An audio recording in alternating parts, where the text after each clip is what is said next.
नमस्कार.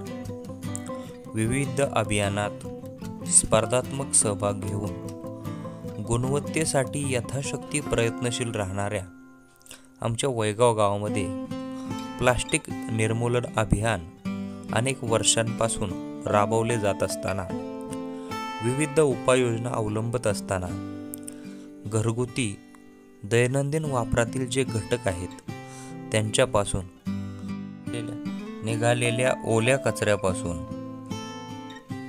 सेंद्रिय खत किंवा कंपोस्ट खत निर्माण करावे अशी संकल्पना ग्रामसभेमध्ये ग्रामपंचायत वैगावच्या ग्रामसेविका नुले मॅडम यांनी सुचवली आणि या संकल्पनेचे स्वागत ग्रामस्थ आणि माता भगिनींनी केलेच.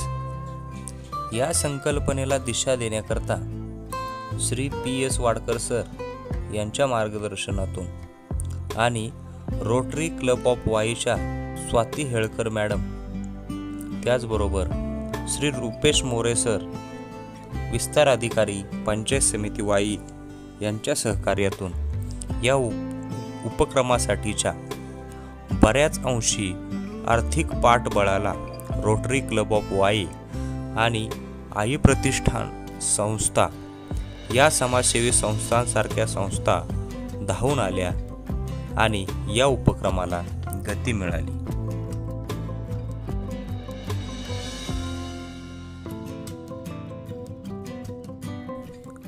वाई तालुक्याच्या पश्चिमेस कृष्णा तीरावर वसलेल्या आमच्या वैगाव गावची ओळख एक उपक्रमशील गाव म्हणून आहे.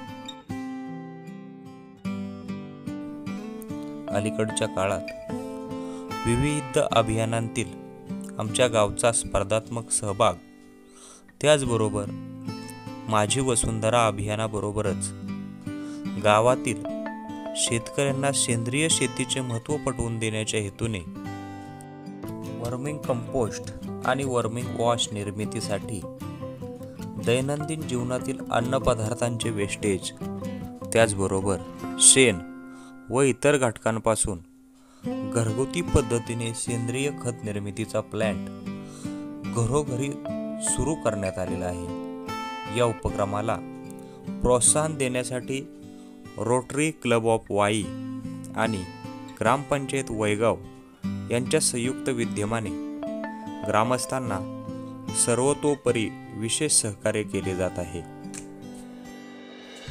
यासाठी लागणारी प्राथमिक माहिती सांगत आणि या सेंद्रिय खत निर्मितीसाठीचे मूलभूत प्रात्यक्षिक हे स्वतः आमच्या गावच्या विद्यमान सरपंच सौभाग्यवती अश्विनीताई सुतार यांनी प्रत्यक्ष काही माता भगिनींना घरी भेट देऊन त्यांच्याकडून हे प्लॅन्ट तयार करून घेतलेले आहे. या वर्मिंग कंपोस्ट आणि वर्मिंग वॉशच्या निर्मितीनंतर त्याच्या वापरासंबंधीची जी माहिती अगदी सरळ सोप्या साध्या शब्दामध्ये सरपंचांनी माता भगिनींना समजावून सांगण्याचा प्रयत्न केलेला आहे.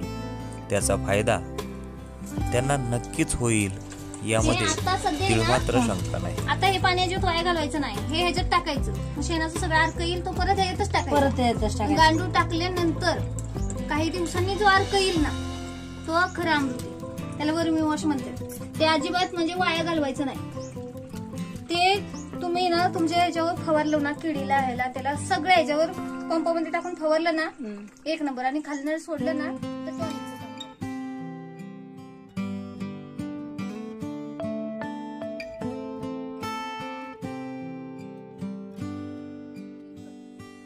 तेलकट असं तरीवालं कालवणाची जी वरची तरी असते ना ते ह्याच्यामध्ये टाकायचं नाही. ते गांजांची स्किन नाजूक असते, डोळ्यात वगैरे गेलं तर किती मारत असा कशाला भात बीत चालतोय. तेलकट नाही. हे टाकलं ना भात वगैरे टाकला, भाकरी बारीक करून ते घरून टाकतात, अगदी सोडली तर त्याच्यामध्ये टाकू शकतो. आणि भाज्यांचं दांड, अगदी अंड्याची टरफलं टाकली तरी चालते. आणि भाकरी थापल्यानंतर ते तांदूळ पाणी नुसतं बघा ते सुद्धा टाकलं. शेणाचं टप धुतल्यानंतर ते पाणी टाकलं एक नंबर. मी तर म्हणते शेणाचं शेण टाकल्यानंतर शेणाचा टप असतो ना, तर थोडंसं पाणी टाकायचं, भिजत ठेवायचं आणि तो धुवून ह्याच्यात टाकायचा.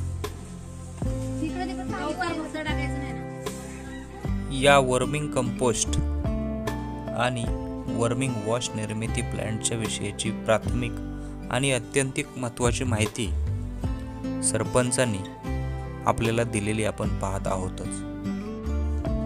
या प्रकल्पासाठी लागणारे जे ड्रम आहेत ते रोटरी क्लब ऑफ वाई यांच्या सौजन्याने आपणा ग्रामस्थांना देण्यात आलेले आहेत. त्याचबरोबर आई प्रतिष्ठान संस्थेचे निलेश राणे सर यांच्या माध्यमातून या 100 ड्रमसाठी लागणारे जे गांडूळ आहेत ते सौजन्य स्वरूपात मिळालेले आहेत. त्याचबरोबर आई प्रतिष्ठानचे दुसरे एक सदस्य आणि कन्हूर गावचे एक युवा शेतकरी अक्षय राजपुरे हे आपणाला या प्रोजेक्टसाठी संपूर्ण मार्गदर्शन करत आहेत. ते वेळोवेळी आपल्या या प्रोजेक्टच्या मार्गदर्शनासाठी आपल्या गावाला, आपल्या या प्रोजेक्ट धारकांना वेळोवेळी भेट देऊन योग्य ते मार्गदर्शन करत आहेत.